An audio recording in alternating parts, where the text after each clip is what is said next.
बिस्मिल्लाहिर्रहमानिर्रहीम। आज के सबक का उन्वान है हमारे पास कहानी।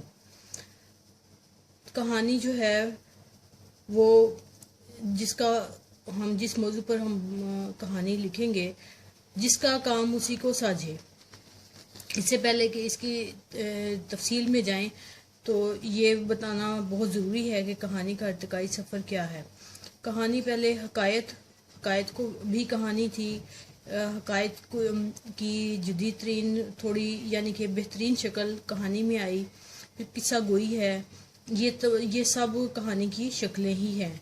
और उसके अलावा कहानी जो है वो हमारे पास किन किन सनाफ में ज़रूरी है, वो है अफसाना, ड्रामा, नावल। और इसके अलावा भी बहुत सारे जो है मौज़ूआत हो सकते हैं जिनके लिए कहानी बहुत ज़रूरी होती है। अगर कहानी इनसे निकाल दी जाए तो ये सब जो है वो ज़ीरो पे आ जाते हैं, यानी कि बिल्कुल बेकार हो जाते हैं। अफसाने में भी कहानी का होना ज़रूरी है। ड्रामे में मजबूत कहानी का जो है एक ढांचा होना बहुत ज़रूरी है। नावल की कहानी अगर मजबूत नहीं होगी तो नावल जो है वो कामयाब नहीं हो सकता। अब कहानी लिखने के लिए मुंदरजा झैल बातों को मद्देनज़र रखना अज़हद ज़रूरी है। कहानी सिर्फ एक खुशगवार वक़्त गुजारने का नाम नहीं है। कहानी से अखलाक की तरबियत की जाती है, नई नस्ल की तरबियत की जाती है और अखलाक की तरबियत का ज़रिया है। यानी अगर हम सीधा सीधा एक बात बच्चे को समझाना चाहें तो बच्चा उसका असर नहीं लेगा, लेकिन अगर हम कहानी के ज़रिए कोई अखलाकी सबक देकर उसको समझाएंगे तो उसका नतीजा जो है वो बहुत मजबूत होगा, उसको समझ भी आ जाएगी और उसको याद भी रहेगा। नंबर 2 पे जब हम कहानी लिखना शुरू करते हैं तो ये हमेशा सीगा माजी में लिखी जाती है, यानी कि माजी में था, थी, थे जो आता है वो हम इस्तेमाल करते हैं लिखते वक़्त।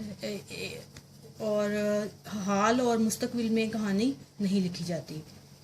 नंबर 3, तसलसल और तरतीब का होना। कहानी का जितना भी मवाद होता है उसमें तसलसल और तरतीब का होना बेइंतहा ज़रूरी है और इनके वाक़यात का और आपस में मजबूत होना बहुत ज़रूरी है। नंबर 4 पे उर्दू का आसान होना। आसान उर्दू में कहानी जो है वो ज़्यादा दिलचस्प और पावरफुल होती है। इसके अलावा इसमें रोज़मर्रा का इस्तेमाल भी किया जा सकता है। आसान अल्फाज का इस्तेमाल किया जा सकता है। नंबर 5, असलूब और मौक़े। असलूब को मद्देनज़र रख कर कहानी लिखें तो ज़्यादा बेहतर जो है वो इसका रिज़ल्ट सामने आता है। इमला की गलतियों से कहानी पाक होनी चाहिए।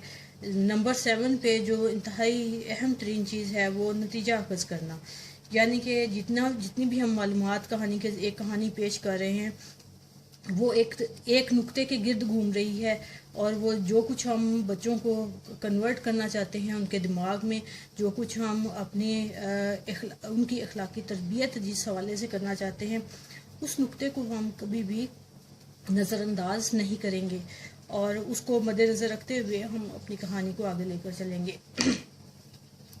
इखलाकी मतलूबा मौजू पर गिरफ्त। इसका भी यही मतलब है कि हम उसको कामयाबी के साथ जो है उसका कहानी का रिज़ल्ट बच्चे को बताएंगे ताकि उसको अच्छे तरीके से याद रह सके। अब हम इस कहानी की तरफ आते हैं जिसका काम उसी को साजे। एक दफ़ा का जिक्र है, एक बढ़ई जो है, अब इसको मैं थोड़ा सा मुख्तसर करके आपको बताऊंगी। एक बढ़ई दरख्त के नीचे अपना काम कर रहा था। बढ़ई किसको कहते हैं? लकड़ी का काम करने वाले को बढ़ई कहा जाता है और इसके पास बहुत सारे औजार वगैरह होते हैं। अब इसी दरख्त की एक शाख पर एक बंदर बैठा हुआ था। बंदर रोज़ उसको देखता काम करते हुए। बंदर की एक आदत होती है कि उनमें नकल का अंसर बहुत ज़्यादा पाया जाता है। अब एक दिन ऐसा हुआ कि बढ़ई जो था उसको कहीं जाना पड़ गया।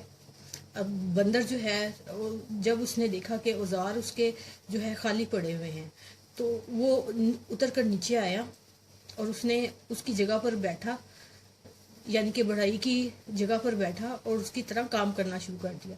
अब चूंकि वो اناڑی تھا اور اس کا کام نہیں تھا یہ کرنا، وہ صرف ایک نقل کے طور پر وہ کام کر رہا تھا، تو اچانک سے اس کی جو انگلی ہے وہ اس کے رندے میں آ گئی۔